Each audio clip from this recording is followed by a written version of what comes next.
I had two ideas about this.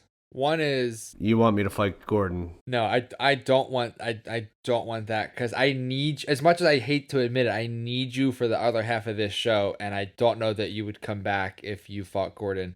I'm Justin Lesko, a Brazilian Jiu Jitsu brown belt and former pro MMA fighter.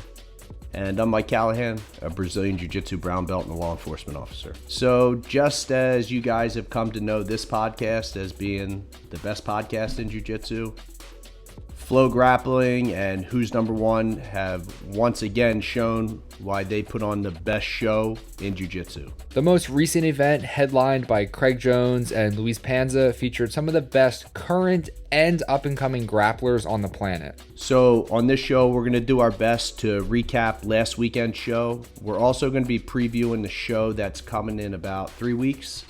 And on top of that, Who's Number One in Flow Grappling just announced a major tournament that's going to be taking place in September. We're going to take a look at that as well. And if you haven't already, you should check out the video breakdown I did of the main event right after you get done watching this video. Don't do it beforehand. Don't do it now.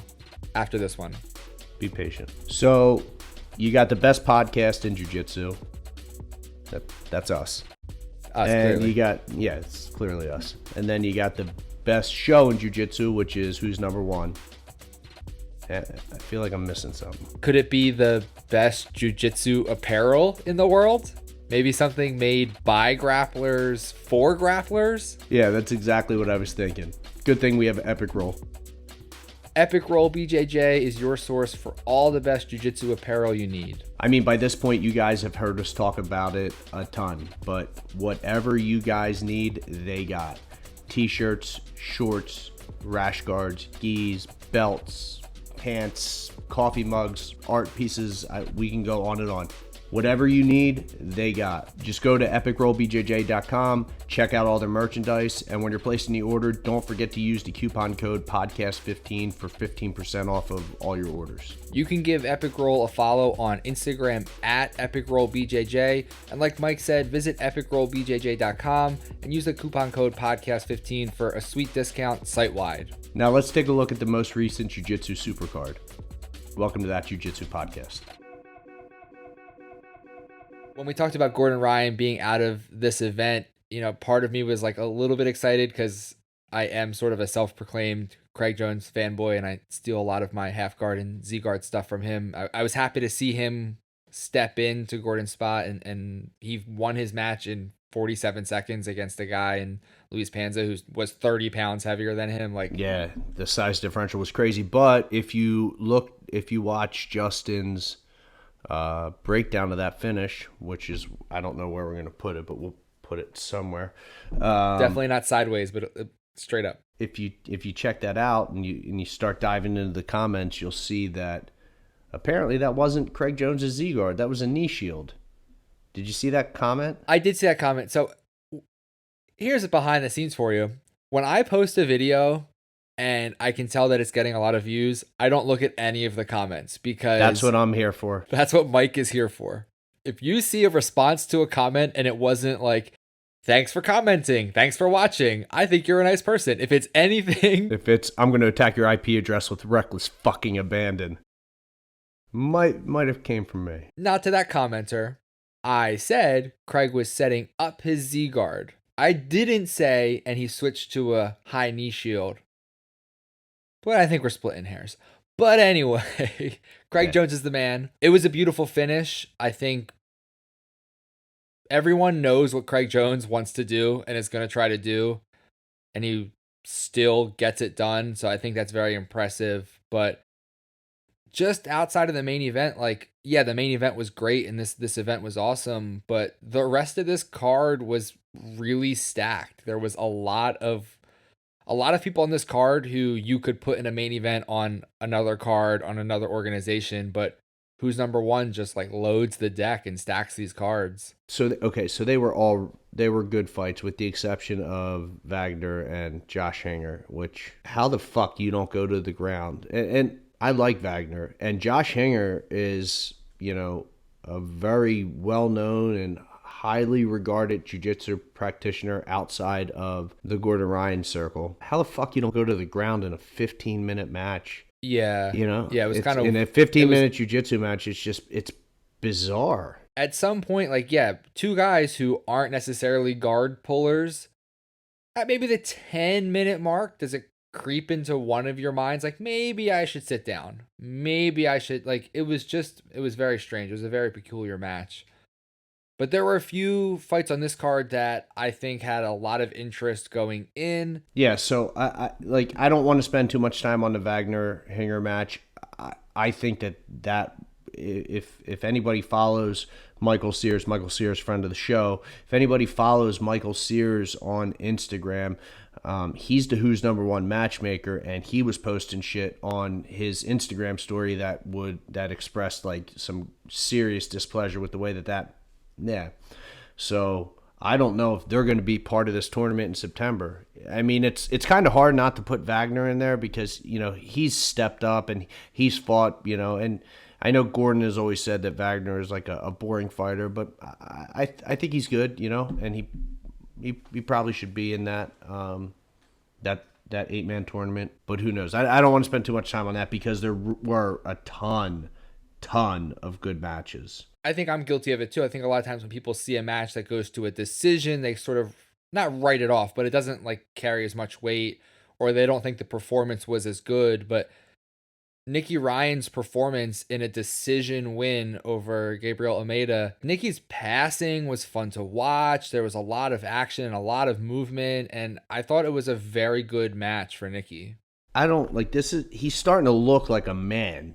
You know what I mean? He doesn't look like. I mean, he's 19 years old. He's not a 14-year-old anymore. But I know what you're saying. But you know what I mean? Point. Like, it just goes to show you, like, everyone came to like he gained all this notoriety when he was like a 14 or a 15-year-old kid. But he just you know he's getting bigger. He's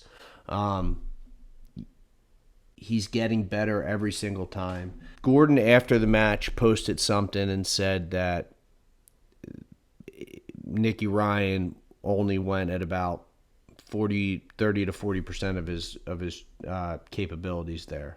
Yeah, but like, you know, giant handful of salt from, you know, his brother.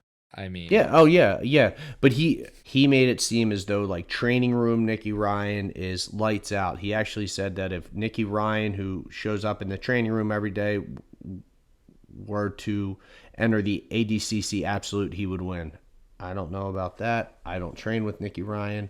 I think Nikki Ryan is a favorite for 77 kilos. He keeps getting fucking bigger. I don't know if he's going to go 66. Is he still going to be at 77 kilos? No. So I think he was at 66 before. But I think he'll be at 77 now. He's fucking big. Gabriel Almeida is legitimate, and I thought that Nikki controlled that entire match. I thought it was a good match. Yes, I agree. Almeida is very good, and that's sort of the thing that with Who's Number One, we say it a lot, but we almost don't have to, where we say, you know, so-and-so won against so-and-so opponent, and that opponent is really, really good. Everyone on Who's Number One is really, really good. Nobody is not good on Who's Number One. Right. Okay, yeah, you're right.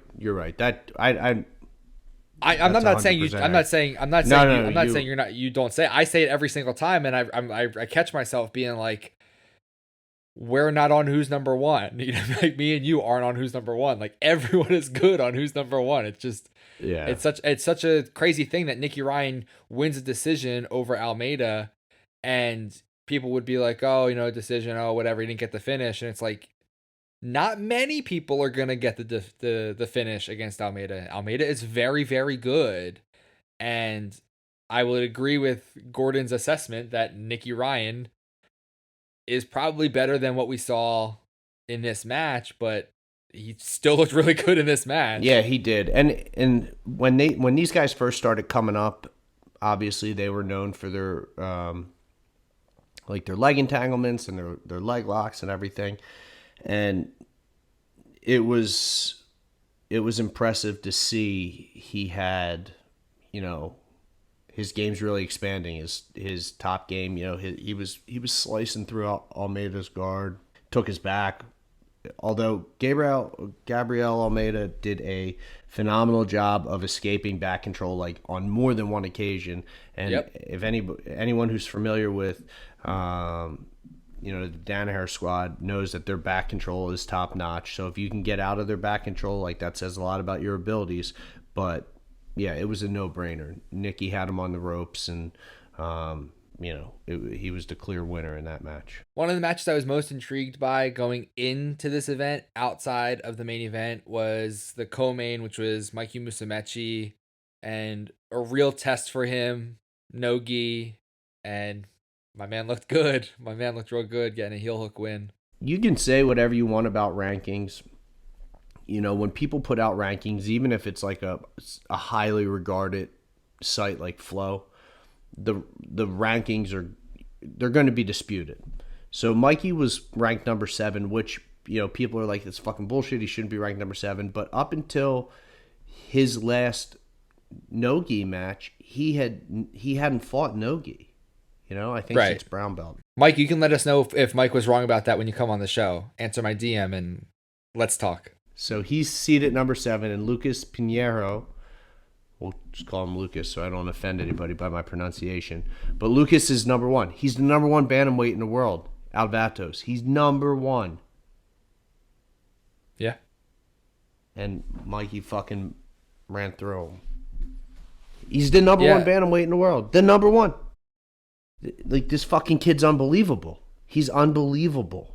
Well, that was the thing with coming into this match when it was Mikey's a gi player. Mikey's a gi player. How's he going to do with no gi? Mikey's a gi player. And obviously this was a big test for him with a guy who's ranked as the best in the world at that weight class in no gi, and Mikey finished him. With a heel hook. So I think that maybe some of those questions about whether Mikey is going to do well in no gi or not probably got answered. And I think we are falling into, I'm excited for ADCC, and I'm like looking at things like ADCC is this fall, not next fall, but there's a long time to go between now and ADCC, but keep going no-gi, Mikey, because I want to see you make a run at ADCC, and we'll talk about it when you come on the show. It was incredible.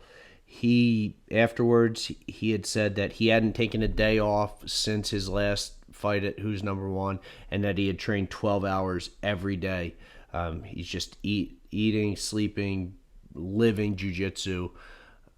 It was so impressive. I mean, before we came on the show today, I'm like thinking to myself, like, what was more impressive? Was it him, running through the number 1 guy in the world at his weight class with a move that, heel hooks aren't legal, aren't legal in the gi, and they just became legal in IBJJF and no-gi, which he hasn't done since brown belt. So it's probably not a technique that he was, super proficient in, when he was just training in the gi, whatever.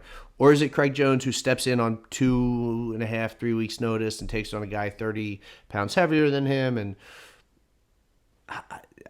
they can split it. They can split the performance and the night bonus. They were both fucking incredible. It was so cool to see. And again, like, not to take anything away from the competitors, but that just really goes to show the quality of the event that Who's Number One puts on, where you have all of these great matches, minus one boring one, where we're like arguing over who had the better performance, and like top to bottom, just a fun card to watch. And I can't think of a time when Who's Number One got done and I texted you, man, that was a boring event. Like, they just don't happen. There's always action. There's always good matches on these cards. So Jessica Khan and Patty Fontes. Jessica Khan is an animal. I'm sure she's going to be in that 115-pound bracket in September. So Patty is too. Patty's a black belt world champion. Yeah, Patty ain't no slouch. And then Micah Galvo, who, Micah, whenever you want to come on and talk to us, let us know. Micah Galvo wins brown belt no gi pans, and then fights, I think it was Andrew Tackett. Yeah, he fought Andrew Tackett, who is William Tackett's brother. But that was a great fight. So Gordon was calling for the Micah Galvo versus Nikki Ryan match. I would pay legitimate money to watch that match on pay-per-view. Micah Galvo is a fucking animal. It'll be very interesting to see him against Nikki Ryan. Well, it was cool for him too because Flow Grappling was really pushing him a lot in the lead up to this event. A lot of stuff on their Instagram, a lot of the content they were putting out was really pushing him. And I think sometimes that can put a lot of pressure on a competitor where you know you're getting a good push from the company you want to work for and fight for, the top company in the world. You go out and deliver, like, yeah, good shit, yeah. good shit. It was, I mean, when you're talking about these kids, like Nikki Ryan, 19 years old. I don't know how old Micah is, but I would venture to say he's right around that age. Cole Abate was on that show. Cole Abate's like 17 years old. He's a blue belt. Yeah, he's a blue belt. Under Rafael and Guy Mendez at AOJ. He's a fucking blue belt. This kid's 17 years old on the biggest stage in Jiu Jitsu. Cole Abate actually went up against one of the Pedigo guys, Andrew Wiltsey's brother, Bird. And if you've watched the Daisy Fresh things, Bird is legit. Like, he's trained in that room full of monsters, and this fucking 17-year-old kid comes on the biggest stage in grappling, and I don't even think the match went 5 minutes. He had him in a triangle, and then he ended up locked in an armbar and tapping him in under 5 minutes. You know, so these kids impressive. aren't like they're not like normal kids, you know what I mean? Like, these aren't kids who are getting shook by being, by fighting in front of thousands of people. So it's really cool to see. Well, that's like we said in the intro. We had some of the best guys, some of the top names in the sport, and you had these, we shouldn't use the word kids because they could murder us both, but like these very young grapplers who can't, in some cases, vote yet. And they went out there and they put on a great performance. We touched on the main event. Obviously, Craig Jones won. Big fan. Craig, come on the show. Answer my DM. I posted the breakdown of it, so if you want to see more about that match, the link is somewhere up here. The next Who's Number One event is, I think it's like 2-3 weeks. I think it's June 18th, and it's Craig Jones versus Ty Rotolo. By the time you're listening to this episode or watching this episode, if you're watching on YouTube, you probably know more matchups than we know right now. I think that they're supposed to trickle out throughout the course of the upcoming week. Right now, the only match that we know about is the Craig Jones versus Ty Rotolo match. This match was supposed to happen in April.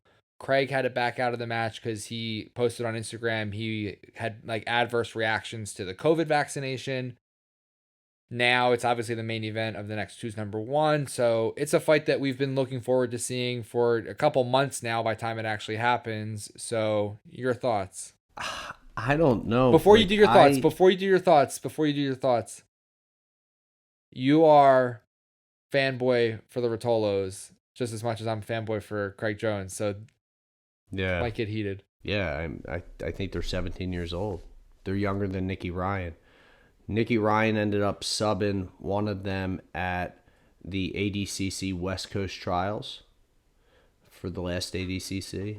And then since then, I think it was Ty Rotolo ended up, I think, taking fourth at the 2019 ADCCs. These kids are they're incredible. They're incredible. It's really hard for me to say that Craig Jones is going to lose this match. I don't see that happening. I think that Craig Jones is going to win the match. I agree. I could be totally wrong.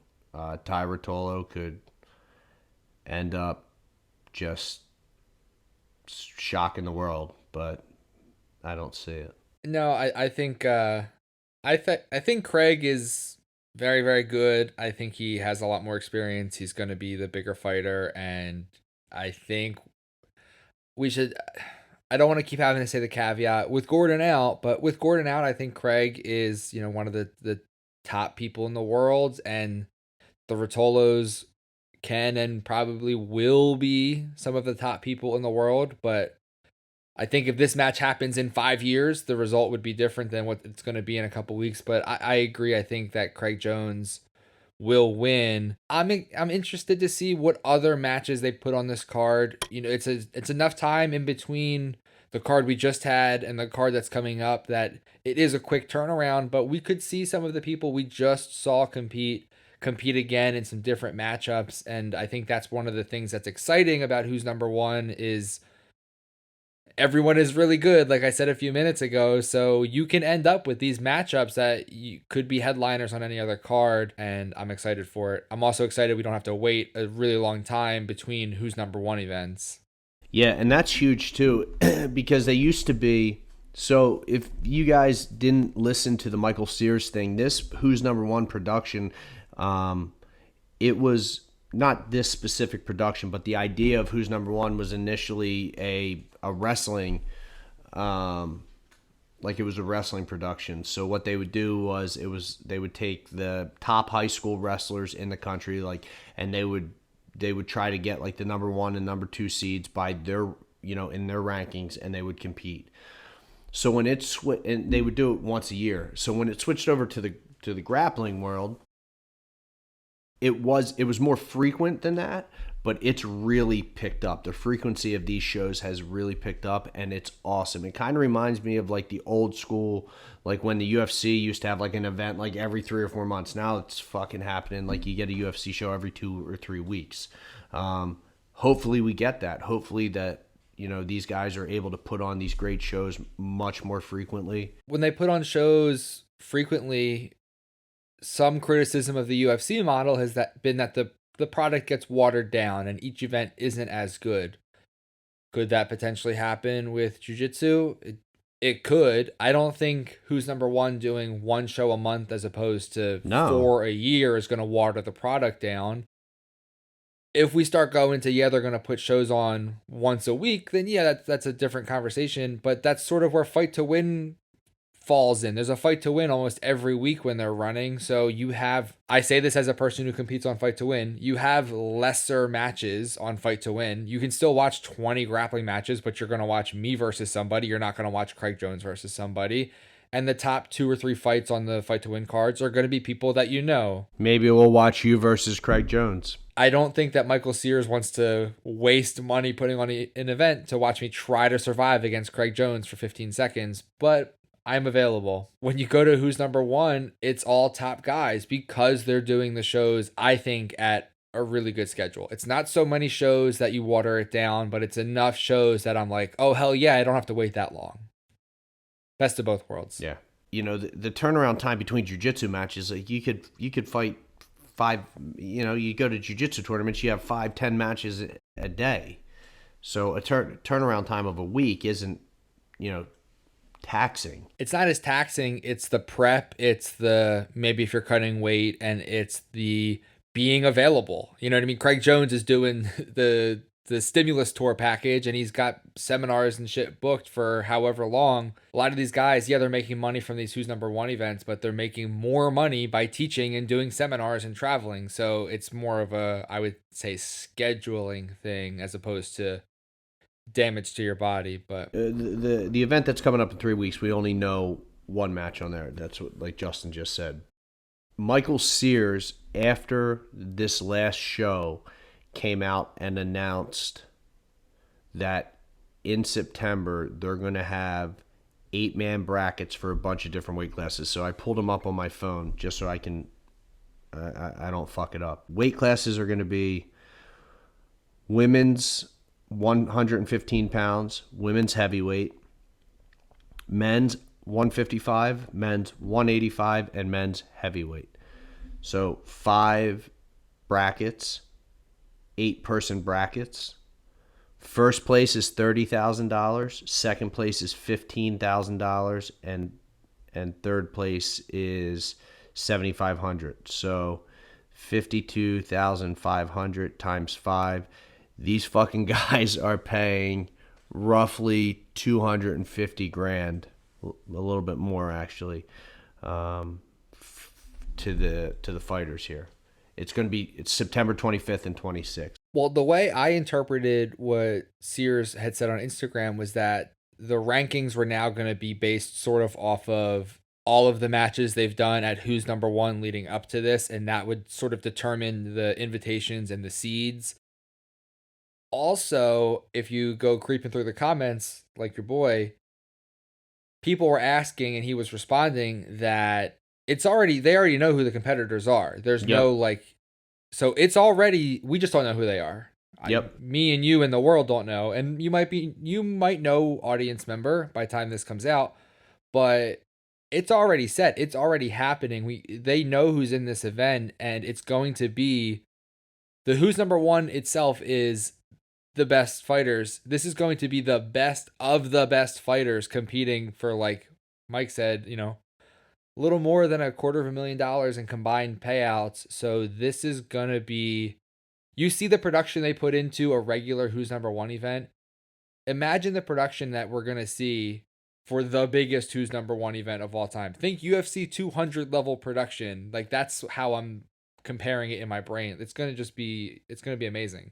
Flow Grappling's been changing the game for years now, with all the fights they've been putting on and their coverage and, linking up with Fight to Win and the ADCC and everything. But this is fucking crazy. Like, the amount of money that they're talking about paying out total, like, this is fucking crazy. They're pushing the sport to new levels. I had two ideas about this. One is, you want me to fight Gordon? No, I don't want that, because I need, as much as I hate to admit it, I need you for the other half of this show, and I don't know that you would come back if you fought Gordon. But my idea number one was, when we did talk to Michael Sears, we talked about maybe going out to some of these events, and it would be a good road trip in September where you could drive because you're afraid of flying, like Mr. T on the A team, and I would fly first class because I'm the star. And we could go and maybe interview some people at the event and actually, watch the event in person. The slightly more realistic possibility is that you and I watch this live, and we sort of do a live viewing where we could have a camera watching us watching the show, so you can watch along. Hopefully we have us. a fucking studio by then. Well, more behind the scenes. Stay tuned. But yeah, it's gonna be a great event, and I'm very excited for it. And we have, I would say, probably at least 3 more who's number ones will probably happen before that. So it's a good time to have a Flow Grappling subscription. And I know a lot of the internet hates Flow Grappling, but why? It's expensive. It's $150 a year. It's whatever. Okay. Yeah, I've never had a problem with streams dropping out where people get all mad. I've never had a problem with it. And this is the event they're putting on. So if you want to watch really good matches, it's worth your, a little more than $10 a month. $12 to $12.50 a month, we'll call it. I'm not a mathematizer. All right, guys, thanks for hanging out with us. We really hope that you enjoyed the video. If you did, please give it a big thumbs up and make sure that you're subscribed to this channel.